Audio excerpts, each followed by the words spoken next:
Hello everyone. Wednesday night I did a small crash course into the rock cycle with a good friend of the channel, Economic Erudite. So I've decided to upload the crash course portion of the stream onto my channel.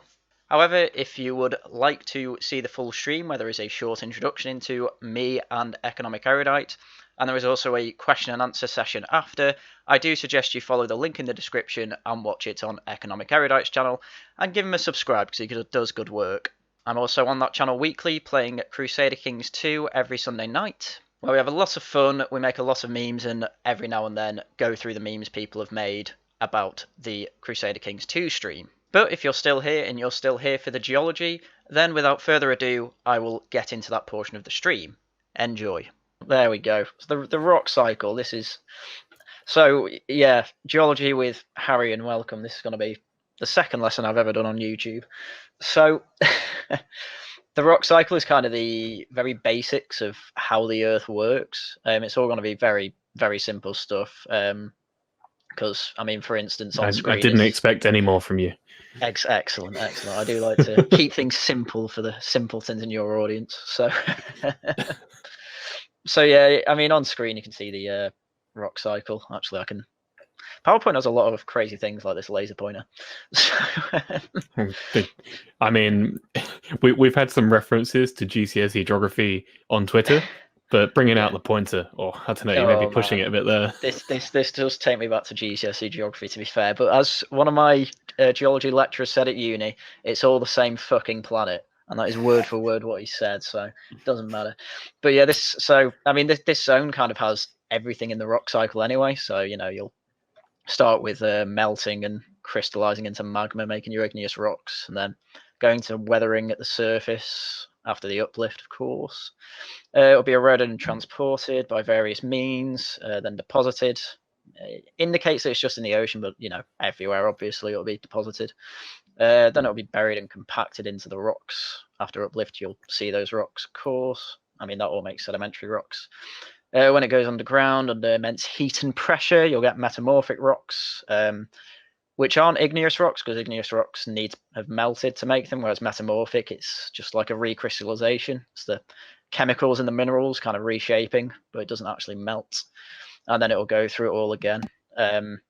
But this is very simple. It seems like there's just a one-way thing, which, I mean, there is a one-way to igneous rocks. But like metamorphic rocks can be eroded and transported and made into sediment. Sedimentary can be re-eroded and deposited and weathered and all that. So, yeah, I mean, that's the basics. It's all a big cycle. So I guess we'll move on to some specifics. Yeah, I guess, is that it for the episode? Yeah, so that's it. So well done. All right, thanks, lads. I'll see you later. No, I didn't just make one slide, luckily. No, we go into detail. well, we'll see whether luckily is the word to apply. But continue.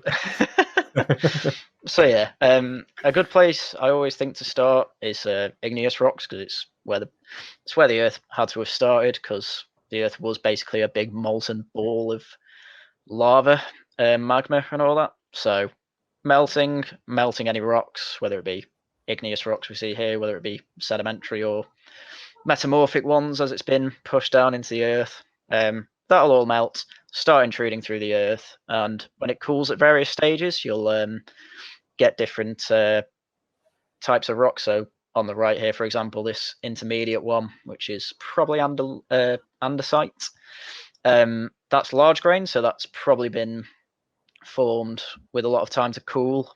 So it's probably one of these big ones deep underground, just stays there, cools slowly. Crystals have a lot of time to grow bigger. That's why you get these. And then this ultramafic one, quite dark. Crystals aren't very big. That's probably intruded all the way through the Earth and come out of a volcano somewhere or fissure in the ground. I'll go through the differences between all these. So ultramafic, that is high content of pyroxene or olivine that's come from the Earth's mantle.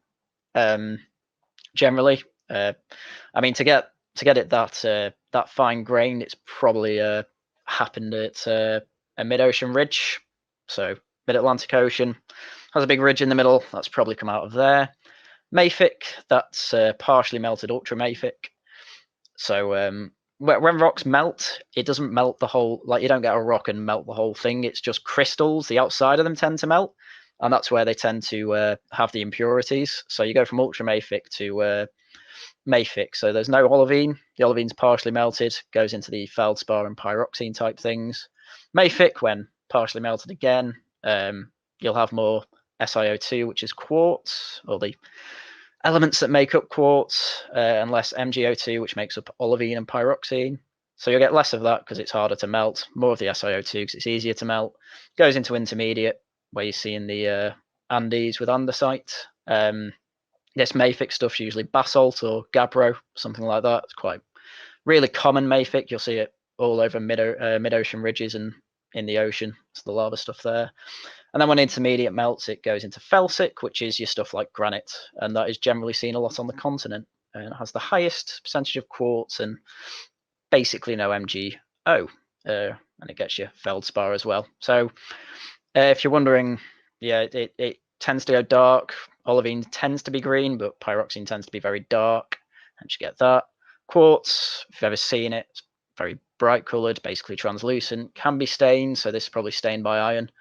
But it's usually just white or see-through, as is feldspar. So usually you go brighter the more partial melting you've had.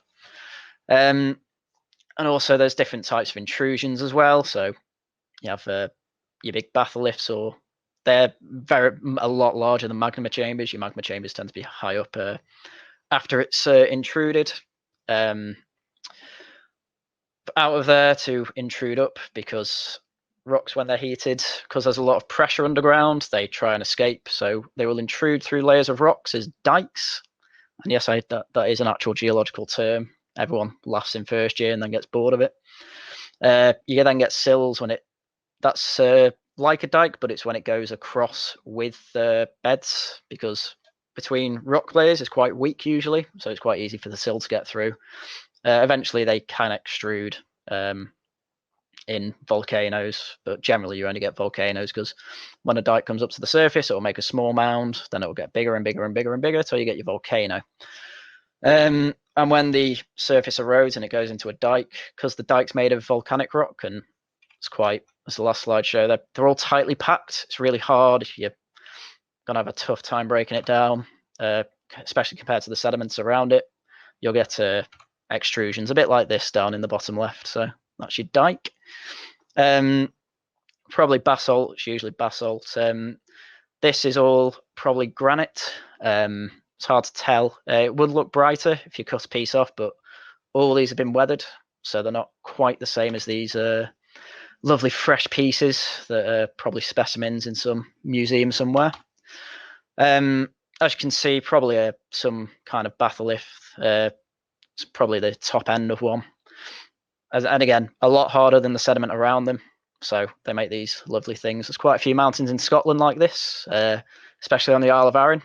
If anyone knows that, the Isle of Arran has all their mountains are all just granite. And again, there were probably these batholith type things. Got fresh lava flows, so as you can see, the basalt is very dark. It's not been weathered yet. Quite ropey, because basalt tends to be less viscous, more runny. This sort of stuff, the stuff that makes granite, that's a lot more viscous. You'll get your explosive volcanoes there, like Mount St. Helens. And then you have the Giant's Causeway, which was in your thumbnail, wasn't it, Jack? Maybe I just typed rock in. It looked a lot like, well, it had all this columnar jointing, didn't it? Yeah, there was a big mountain. There is a mountain behind it, yes, over on the right. But yeah, well, yeah, maybe it was then. Well, I'm glad you're paying attention, because this is what that'll look like. This will have been, I mean, these can form in sills, but the Giant's Causeway, we think, was a big lava flow. So it will look like this, but just on a huge scale, because there's about 40,000 of these individual joints. They come about because there's flash cooling, obviously, when lava hits the surface, and because there's so much of it, the inside will contract because it's freezing, basically. And so as it does that, it almost implodes, and then you get these cracks that are more or less perfectly hexagonal, and that's because hexagons happen to be the most efficient shapes in nature. So they just happen to go like that. It just seems to be how nature works. But yeah, this is all basalt. Big load of it just extruded from a big fissure in the ground. Do they know why it's the shape that's used often by nature? Yeah, it's the same reason bees use it. It's just the most efficient. It just but why is that? It's the least surface area per area, basically. So well, with a hexagon, they all fit in perfectly. It's quite hard to tell. You need a top-down view, but they all fit in perfectly well together. If they contracted into circles, you'd have space in between. The extra space between them fixes that. If it was a square, there'd be too much surface area, basically, for it to be. I mean, it doesn't choose to be efficient. It just happens to be like that. Let's not jump into philosophy too much, because then the whole notion of choice becomes complicated and consciousness. Well, you know what I mean. Joel says it's the shape with the most sides that tessellate. Yeah, so, which is basically what you were saying, isn't it? I'm just saying it in a lot, like an idiot. I didn't think I'd be talking much about columnar jointing. I'm just like, oh, look how cool it looks. That's what got me into geology. But yeah, that's pretty much it for all I wanted to go over with igneous rocks. There's not too much to say about them. The interesting part is kind of very specific ways that rocks intrude, but I mean, that does cover the basics. And there's a lot more to talk about with sedimentary rocks. So this is the whole process of uplift. I mean, we'll go into that at the end of this section. But when these reach the surface, they get weathered or eroded, and then they get transported and eroded, and then they get deposited on the way or right at the end into the ocean. Then they get buried and compacted, which clumps them together to make the rocks that we see. So, you have your average things like deserts and rivers. So your desert makes this lovely sandstone just because it got a wind blowing all the tiny bits of quartz. It's usually quartz because it's the most common mineral on the planet, and it's really hard, but if it hits each other, it does break down by attrition. So those tiny bits of grains of sand are the stuff that get blown around, obviously. They make really nice beds like this. So these aren't like, you can see the flat bit just at the top here, and then kind of the beds go at a dip at about 30 degrees. That's really common across all beds like this, beds of sandstone, if they've been transported by river or by the desert, by the wind, just because of the way dunes and gravity works. It's a simple way to put it. So we'll make beds like this. So sand will have made this bed first, then another bit will have blown over, then another bit, till it's made up, been buried by enough sand by the dune, been put under enough pressure to then compact into this lovely little bit of fine-grained sandstone. It's red because iron's everywhere as well, and that oxidizes and that stains it into the kind of rusty color. That's generally what does that. So because it's got good sorting, you can tell it's been transported for a long time. The rock above, it's got basically mud and massive pebbles in it. That means it's probably made by a flash flood. Just came over the land and went straight away and just left all that crap to be left and made into a rock.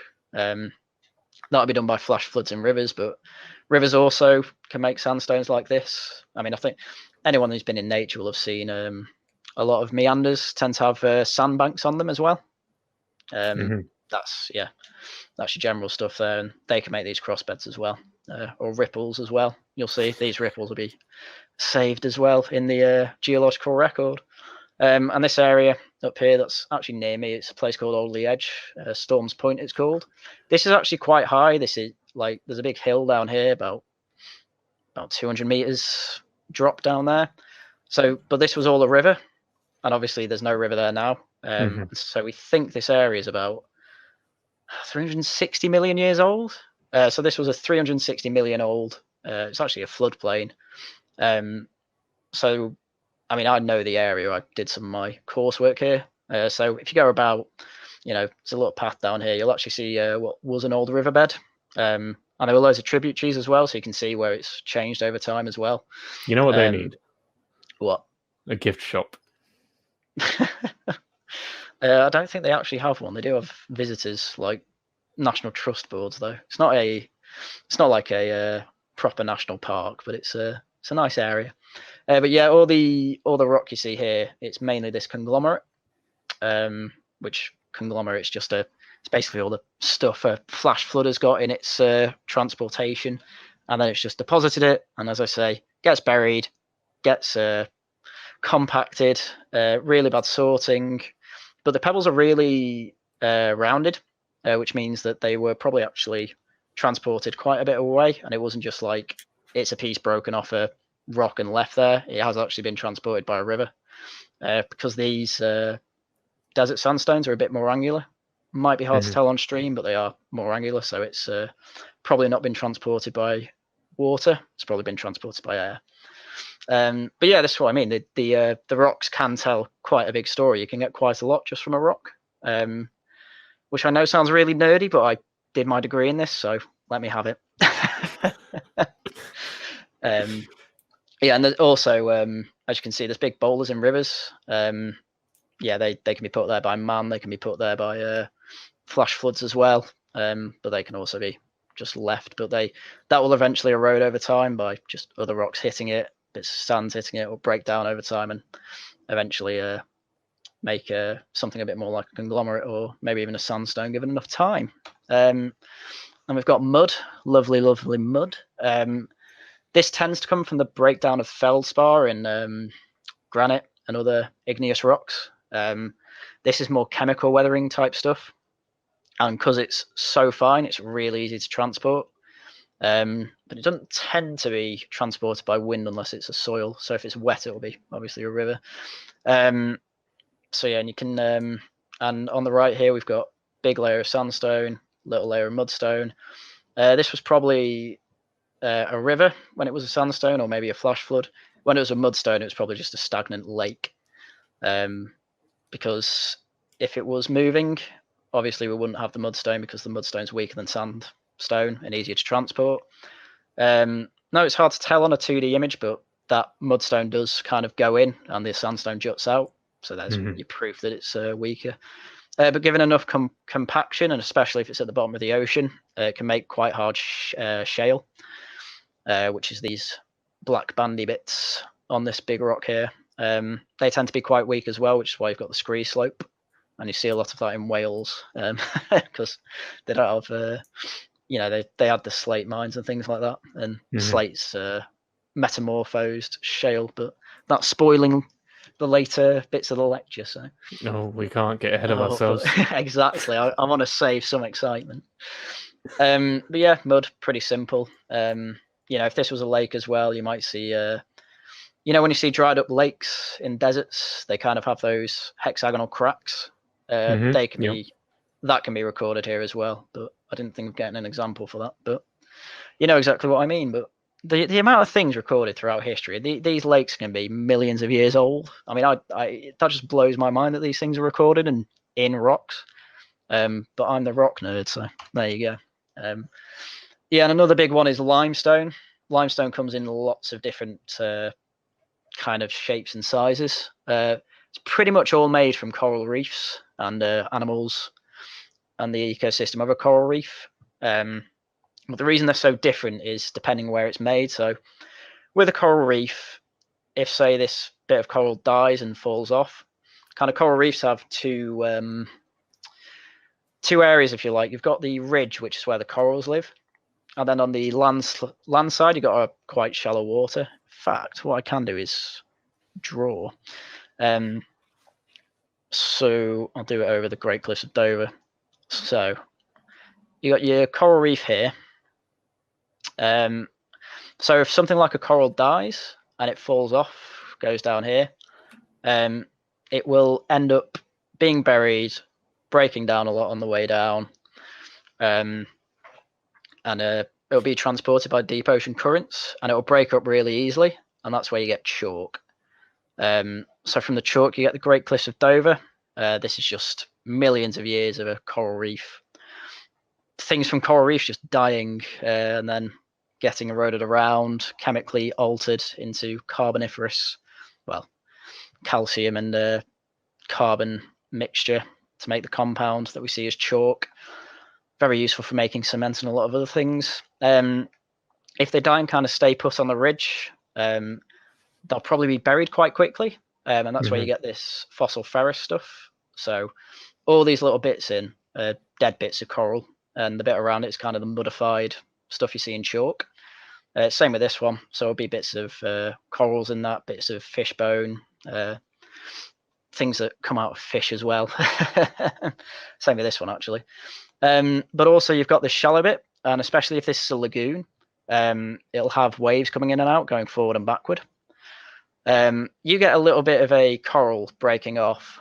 It'll kind of make a little speck that starts rolling on the surface. You end up getting limestone forming around it, a bit like that, until eventually you get these little ooids, which can also be turned into a limestone. This is loose stuff, but it can be compacted and made into a kind of really circular and fine-grained limestone. These are about 0.2 centimeters in length, if that, probably even smaller actually.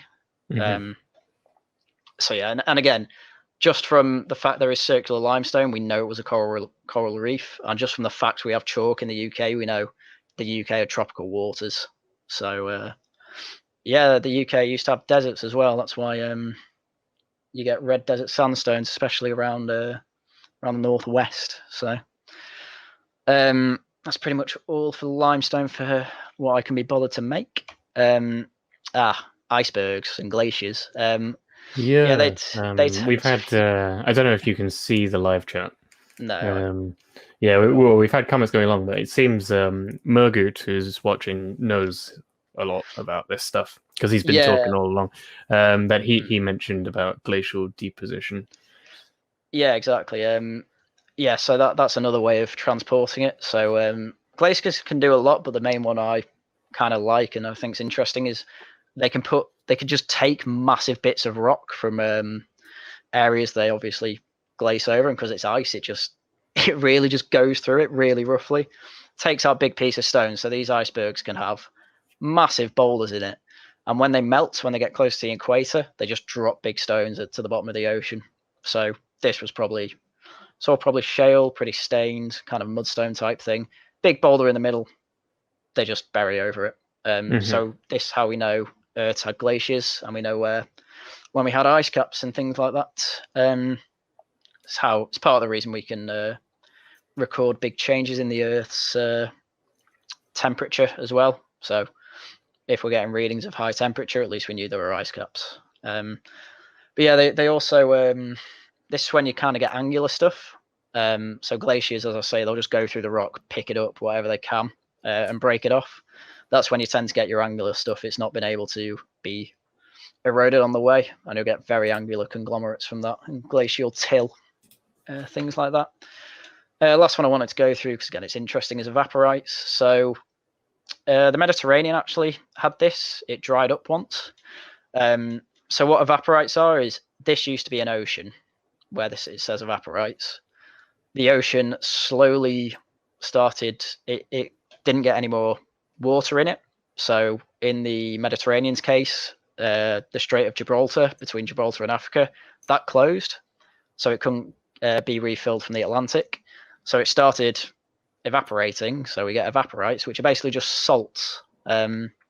So you'll obviously get your standard sea salt, but it'll have other minerals in it to make other salt-like, well, just salts they are, but they'll make the rocks out of it. And because of this, imagine this is under the Mediterranean in Sicily. They've managed to make the biggest salt mine in the world. And we've got a picture of the chapel that they've got in there because it's so big. I thought that the biggest salt mine in the world was Carthage. Well, there you go. I knew you were going to make a joke about that, and that's exactly why I put this in. So there's pre-evaporated sediments put in from the ocean here.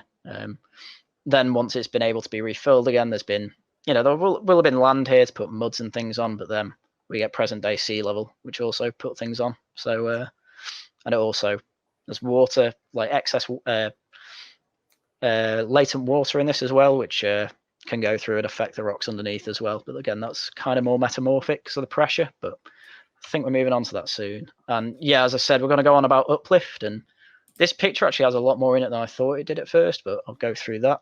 So uplift tends to happen when two continental plates hit each other and converging. Obviously, they've got nowhere to go, so the land just buckles, the rock beds start folding, faulting. There's even some melting because of all the pressure and increase in temperature. You can see continental crust. You've got the lithosphere, which is the very top of the mantle. You've got the asthenosphere, which is the part that it kind of... The asthenosphere of the Earth's the bit that lets the lithosphere move. It's ductile. It's all solid. Mantle's all solid. Geography people. There's no liquid in the Earth apart from the outer core, which is liquid metal. So that allows the lithosphere to move, subducts one side, the other side obviously goes over, buckles the whole of this, makes mountains. And this is the Alps. And the good thing about this is it's got actually quite a lot to talk about. So as you can see from beds here, if we follow them with the highlighter, it's folded quite a few times. So originally this bed will have been flat. And as we can see, the dip of it changes about 3 or 4 times. So odds are when it initially buckled, it made these small scale ones. So it will have started going like that.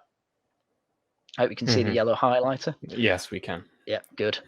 And, yeah, then obviously after a while, you'll have had bigger mountain forming events. So over millions of years, you'll have also had folds that are massive like that. And then you've got these small folds within the big fold, and that's helped what's make this mountain. But it's not just folds that do this. If we also look here, this bed going down like that, stops there. I'll get another color for the highlighter. We can see that there seems to be something stopping it here, and that is a fault. So not only does it fold, but it faults. I mean, it's pretty self-explanatory. The rock's just completely gone brittle and failed, so it's just broken, split apart. From the looks of it, it looks like this way's gone up like that, and the other way down like that. Because if we look here, where this ends, it's probably where this bed begins, something like that, or at least this is my best guess.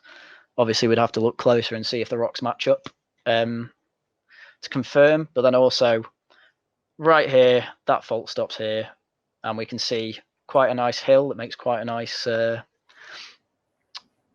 pattern here. There could also be another fault. Not entirely sure. Can't see it properly. But we can see extruding rocks here and outcrops down here. They're probably the same bed as well, or we assume they are for this demonstration. So that's probably gone something like that in relative movement. So this right side's gone up, left side's gone down. And given cross-cutting relationships and things like that, we can tell which fault came first and which came last. So obviously, since this fault gets cut by this particular fault, we know that this fault, this one that goes up the mountain like that one came first and then was cut by this fault. So there you go, just crash course on how we deal with faults and folds. Obviously, there's a lot more to it than that, but I don't want to bore people. That's it, isn't it? Is it? Yeah. Yeah. I don't know. Is it enough? It's up to you. No, that is every bit of literature that there is on this subject. Oh, right. Yeah. No. Well, I wasted 3 years at uni then. So we'll move on to the last part now, metamorphic rocks. Deformation and metamorphism. So, this is deformation, so it comes in with uplift as well, but they've simplified it for GCSE geography. A metamorphism. So a metamorphic rock is, if you know enough Greek, means a change in the morphology of the rock. And then this is just a quick chart. You can tell it's intellectual when it's not just geology; it's Greek geology. Well, we had lithosphere. That's rockosphere, something like that. It doesn't sound as good when it's rockosphere, does it? No, not at all. We want to seem clever. But yeah, back on topic of metamorphic rocks. So as temperature increases and as pressure increases, you'll get change in the mineralogy of your rocks. This is just based all on mudstones because they're really common and they're probably the most common metamorphic rocks you are going to see. You know, you've got two types of schist. You've got hornfells, amphibolites. They're the most common. So I guess we'll go with schists first. So I'll start with a mudstone like shale with slate. This will be at the very end of probably this more pressure one for blue schist, be in this area. Pressure about 6 kilobars, something like that.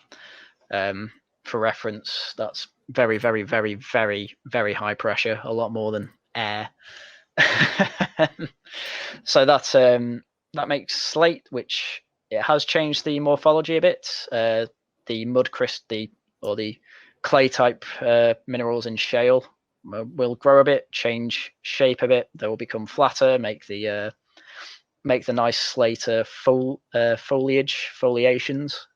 So it's very, very thinly layered. It will probably be laminated, as we call it. It's like a 1 grain wide beds. And usually beds of say sandstone are about a couple of meters thick, things like that. So these are very small foliation. Add a bit more, gets a bit shinier, a bit more change in mineralogy, bit more foliation. That makes firelight. Don't see too much of that. It's usually schist that's the big one. If you can see on stream, hopefully you can see that there's it's like blue specks in it and white specks. That's where it's completely recrystallized. These can end up being things like garnets, but usually that's safer than nice. Again, if we go back, this is really getting into the bottom right of these areas. Not quite full bottom right, that's for nice. Which, yeah, there's still a bit of foliation, but nice really has banding now. You know, it's not fractions of millimeters thick. This is getting to millimeters and even centimeters thick with it's a big garnet there. Just enough pressure, enough temperature allows the chemical reactions to do what they need to do to make these lovely rocks. So these all generally come from mudstones, but can come from mafic basalts as well, given enough pressure. Then we move on to hornfells, which is this is contact. So this is when so we have two types of what's it called, metamorphism. You've got contact, which is when it's very low pressure but very high temperature, and regional, which is more the pressure side, but there can also be some temperature change as well. So regional you'll see a lot more of, and this temperature stuff you'll generally only see near batholiths or dikes or volcanoes or things like that. So these are two sets of hornfells. The one on the right is probably gone under less temperature change because you can still see the bedding or the foliations of the old rock, but this one is definitely come into close contact with some sort of igneous intrusion. No evidence of foliation. Crystals are a bit bigger. It's probably again changing mineralogy of the clay minerals. And then finally we've got Amphibolite. This is very much a temperature thing. This goes beyond nice. No foliation whatsoever, really. Just big old crystals. Got a little cent or euro cent for scale there. Yeah, usually crystals are about this big. This is considered quite large, maybe even medium. But yeah, again, another example of mudstone or mafic rocks being recrystallized because of contact and high pressure with igneous intrusions. I think, one more thing. Sedimentary rocks, there's obviously it's not just mud that gets changed by heat and pressure. These are both probably more contact type rocks. Maybe not the marble actually, but this is quartzite. So this is your red sandstone that we saw before. No grains whatsoever. It's all just crystallized, all interlocking now. It won't have melted. It will have just the quartz will have reacted with each other to basically become bigger crystals of quartz that interlock. And then you've got marble, which is probably chalk, something like that. Same kind of idea. Not melting, just recrystallizing. It's reacting with itself essentially. It's more like a chemical reaction than an actual melting and re-solidifying. But there's your marble. That's how marble's made. You've got chalk. It's come into contact with a big piece of marble is magma. Obviously the most based rock, isn't it? Yeah, exactly. I wanted to end on something you'd enjoy. I even got a little from you, so there you go. You get big pieces of marble. Usually artists actually do just use limestone or chalk or something like that, but they'll also use bits of marble if. Getting lazy, aren't they? Going with Yeah, the they are. limestone. Well, you can't get this stuff, I tell you. God But damn that's it, Michelangelo. But yeah, that's pretty much everything. That was a quick crash course in the rock cycle for you there. So yeah, subscribe to Haryan Gláeddyv and buy the merch. # Buy the RockGang. merch. Yeah. Yes, and if you want to get your very own Rock Gang mug, you can find the link to Teespring in the description.